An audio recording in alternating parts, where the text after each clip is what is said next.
5 hari menjelang puasa Ramadan, harga bahan kebutuhan pokok terus merangkak naik.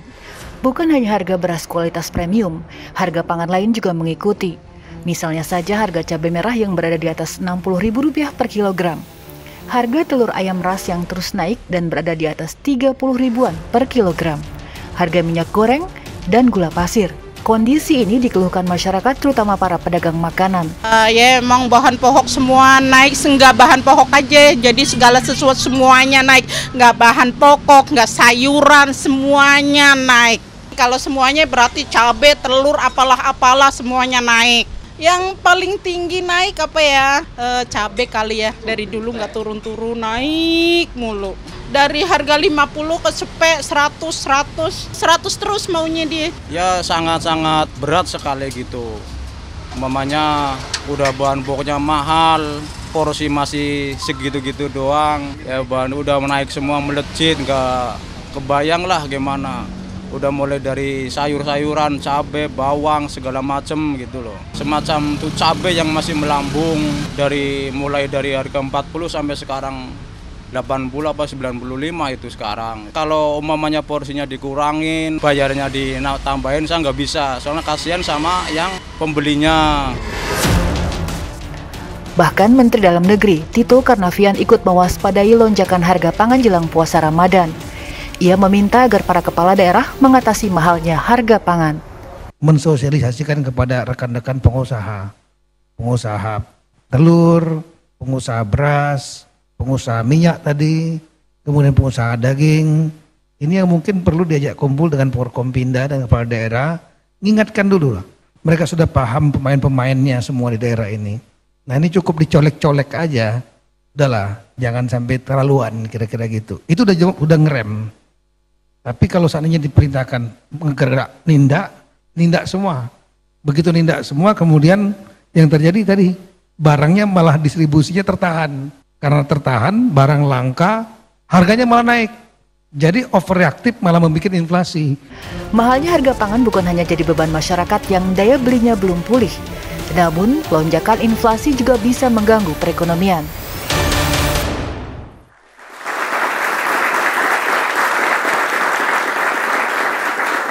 Selamat malam pemirsa dan menyaksikan Indonesia Business Forum. Informasi yang Anda saksikan tadi di awal, ibarat sebuah pantun burung dara terbang tinggi seperti harga pangan akhir-akhir ini pemirsa. Tapi jangan cakep, sedih hati ini pemirsa. Bahkan ada pertanyaan ya, bisa nggak sih sebenarnya kalau bulan puasa harga-harga nggak tinggi? Apa ya jawabannya? Gak bisa pemirsa, karena ini 5 hari sebelum puasa ini harga sih kalau saya pantau ke pasar kemarin pemirsa, wah udah mahal, bawa uang 100.000, belanjaannya ringan pemirsa. Itu yang akan saya bahas di Indonesia Business Forum malam hari ini. Di studio Indonesia Business Forum ini sudah hadir 2 narasumber saya, yakni Mas Abdullah Mansuri yang merupakan Ketua Umum DPP IKAPI. Selamat malam, Assalamualaikum Mas Mansuri. Dan juga Mas Ahmad Heri Firdaus, Ekonom Indef. Selamat malam, Mas Heri. Jadi kalau tanya pantun, burung dara terbang tinggi seperti harga pangan akhir-akhir ini, langsung saja kita akan tanyakan dengan narasumber saya yang ternyata sudah hadir di studio IBF, yakni adalah Kepala Badan Pangan Nasional, Bapak Arief Prasetyo Adi. Selamat malam, Assalamualaikum Bapak, silakan Bapak. Apa kabar Bapak? Siap. Lengkap ya pemirsa narasumber saya di Indonesia Business Forum malam hari ini. Langsung saja saya tanya, saya tidak mau negatif thinking pemirsa. Langsung saja kita akan bertanya kepada yang tiap hari menangani masalah pangan. Pak, mungkin gini lah ya simpelnya. Kita bukan kali ini aja mau puasa. Kalau sampai tiap tahun problem harga naik menjelang bulan puasa, sebenarnya apa sih problem yang kali ini terjadi di lapangan? Kenapa bisa terjadi? Terima kasih Mbak Caca, Pak Mansuri, Pak Ahmad, sahabat saya. Jadi hari ini kita mau sampaikan bahwa agro input dari seluruh produk pertanian itu memang naik. Dan ini bukan hanya di Indonesia ya. Kemudian apa yang dilakukan pemerintah begitu ya. Kita berusaha sebaik mungkin dari mulai menyiapkan cadangan pangan ya, kemudian berkomunikasi dengan seluruh stakeholders pangan. Kemarin juga kita kumpulkan seluruh stakeholders dan kita diskusikan beberapa hal, dan memang agro input tadi memang tidak bisa dihindari. Dan harga pangan ini memang di dunia juga naik ya. Cuma komunikasi ini juga harus disampaikan kepada publik dan kita juga harus menyeimbangkan antara harga di tingkat petani juga harga di tingkat konsumen. Oke, saya sekarang langsung bertanya kepada Mas Mansuri. Benar nggak sih bahwa pemerintah ini sudah bekerja maksimal? Ini sesuatu yang tidak bisa dihindari untuk puasa kali ini atau jelang puasa kali ini, Mas Mansuri? Ya, saya pikir pemerintah pasti jawabnya akan begitu. Ini tidak bisa dihindari. Walaupun ini terjadi setiap tahun menjelang Ramadan pasti terjadi. Tapi memang begini Mbak Caca, kita menghadapi dua momen yang cukup penting yang kebutuhannya cukup besar. Yang pertama pemilu yang kita tahu bahwa banyak faktor yang membuat harga cukup tinggi. Yang kedua Ramadan dan itu berdekatan. Nah di sisi yang berbeda pemerintah tidak menyiapkan produksi yang cukup tinggi.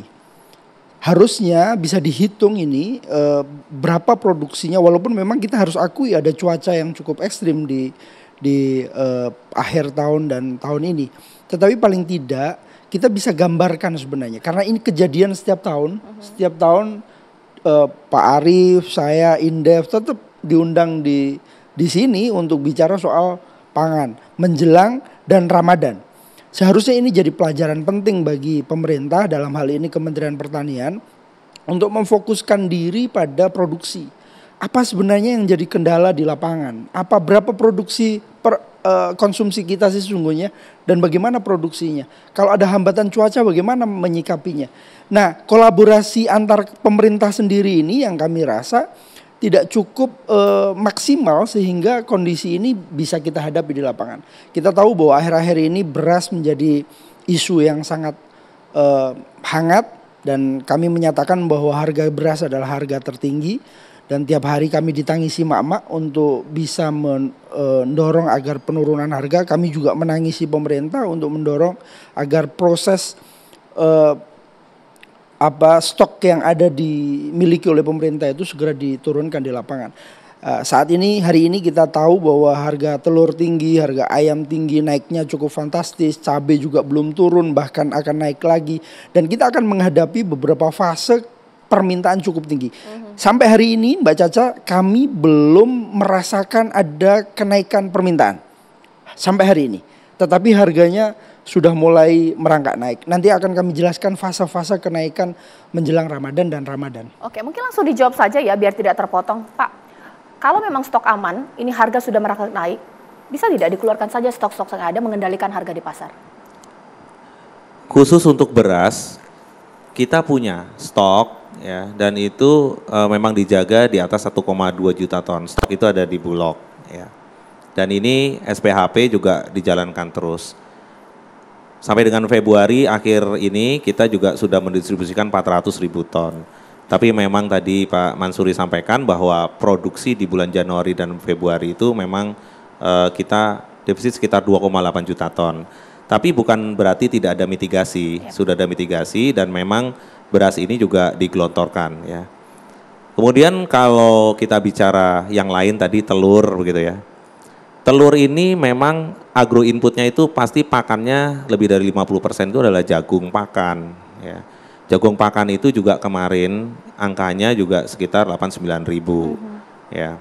Jadi pada saat jagung pakan tinggi maka 1 bulan kemudian itu ya harga telur itu memang tinggi. Nah hari ini saya juga mau sampaikan bahwa harga jagung pakan mulai terkoreksi ya. Sama seperti padi ya. Gabah itu kemarin di atas 8.000. Hari ini ya beberapa tempat angkanya di bawah 6.000. Rata-rata nasional 7.020 gitu ya. Artinya apa yang disampaikan tadi oleh Pak Mansuri memang betul. Ini kita sekarang punya challenge di produksi ya. Jadi memang seharusnya kita semua dorong tentunya kementerian lead sektornya ada di Kementerian Pertanian. Kalau kemarin dalam rapat internal dengan Pak Presiden sudah menyampaikan pupuk itu subsidi juga akan ditambah lagi. Jadi dulu itu pupuk subsidi itu ada 9,5 juta ton. Kemudian tahun ini 4,75 ton ya. Ini yang harus cepat atau disegerakan sehingga pada saat musim tanam airnya cukup, benihnya cukup, ya perlu pupuk.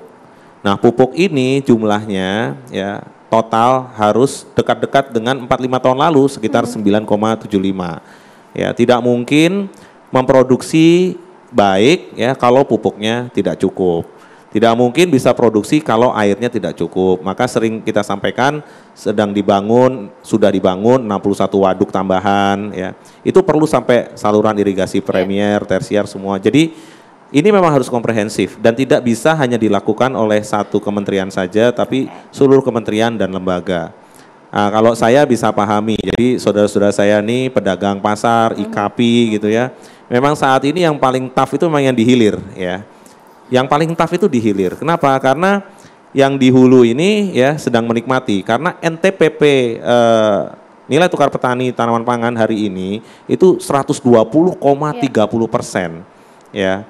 Ini tapi untuk masyarakat yang 22 juta KBM ya keluarga penerima manfaat itu juga sudah dilindungi pemerintah. Nah tinggal saya ingin bicara nantilah dengan teman-teman IKP, pedagang pasar, saudara saya yang di pasar ya, ini memang perlu treatment khusus ya hari ini. Ya. Sekarang saya ingin ke Mas Heri. Mas Heri, sebenarnya seberapa besar faktor permasalahan global dengan apa yang terjadi di nasional kita? Ataukah memang ini besar karena nasional tidak bisa mengendalikan harga sehingga terjadi kenaikan seperti apa?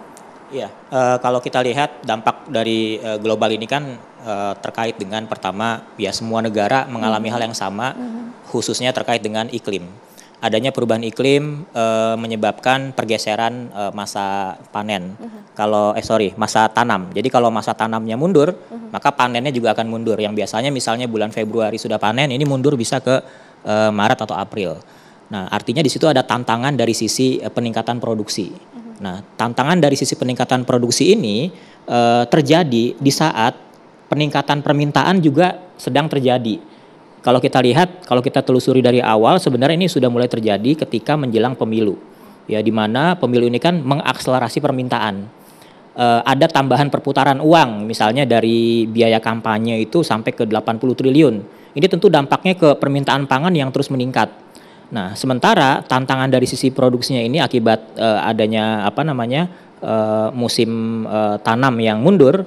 Nah, ini juga kan berdampak terhadap jumlah stok atau cadangan. Kemudian juga ditambah lagi menjelang puasa yang kita tahu ya tradisinya pasti hampir bisa dipastikan akan terjadi lonjakan permintaan. Jadi mungkin Februari, Maret, April ini akan terjadi lonjakan permintaan yang cukup besar yang kita tahu di Februari sudah terjadi, di Maret ini juga kemungkinan nanti terjadi dan di April juga menjelang hari raya ini bisa terjadi, tapi kembali lagi tantangan dari sisi produksinya ini bisa menyebabkan harga itu bisa meroket juga seperti itu. Nah, harapannya nanti menjelang panen raya ya akhir April atau April atau Maret ini bisa setidaknya menstabilisasi harga khususnya beras misalnya.